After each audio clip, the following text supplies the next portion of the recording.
Alex est avec nous. Alex, bonjour. Bonjour Florent. Vous allez donc nous raconter comment on va se soigner, quels sont les grands changements en marche concernant à la fois la médecine et puis notre santé au quotidien, vraiment. Ouais. Alors ce qu'on peut dire, c'est que la médecine du futur va clairement bénéficier des innovations technologiques. Et parmi les grandes révolutions à venir, l'imagerie médicale, qui fait des progrès absolument fulgurants, si bien que d'ici 2050, nous allons tous pouvoir disposer de notre double numérique. Alors ça veut dire quoi, avoir un double numérique?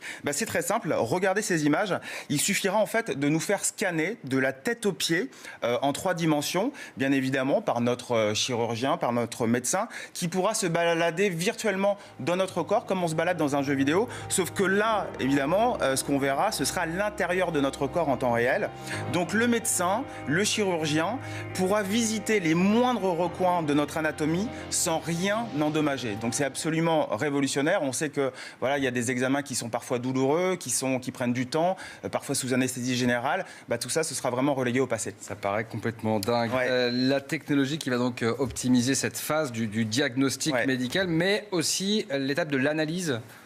Oui, absolument. Et, en 2050, fini les analyses médicales lentes et coûteuses, et fini également l'angoisse liée à l'attente des résultats, puisque nous aurons tous à notre portée un laboratoire sur puce. Alors, un laboratoire sur puce, c'est quoi? C'est très simple, c'est un accessoire pas plus grand qu'une carte de visite, où en gros, avec une seule goutte de votre sang, il sera possible de diagnostiquer plus de 100 maladies, et tout ça en moins de 10 minutes. Alors, ça ressemble à de la science-fiction, et pourtant, ce futur est déjà en marche grâce à Luc Gervais, un ingénieur suisse que nous avons rencontré et qui nous présente son innovation.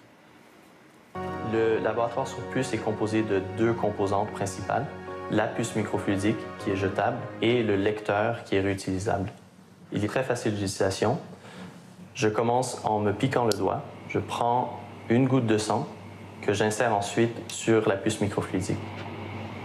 Dans une goutte de sang, il y a des millions de différentes cellules, des plaquettes, des globules rouges et des globules blancs, et aussi des trilliards de protéines, des acides nucléiques et des petites molécules. La puce microfluidique va filtrer le sang et acheminer le plasma à travers la puce. On peut détecter des centaines de maladies à l'aide de cet appareil. Par exemple, les cancers, les maladies infectieuses comme la grippe, le VIH, l'hépatite, les allergies, différentes fonctions d'organes, comme la fonction du foie, la fonction de la thyroïde. On arrive à faire un diagnostic médical qui coûte beaucoup moins cher que celui qui est fait aujourd'hui à l'aide des analyseurs centralisés. Alors ça permettra aussi de faire un diagnostic qui sera fait dans les pays en voie de développement pour les gens qui sont les plus démunis. Donc on va consulter notre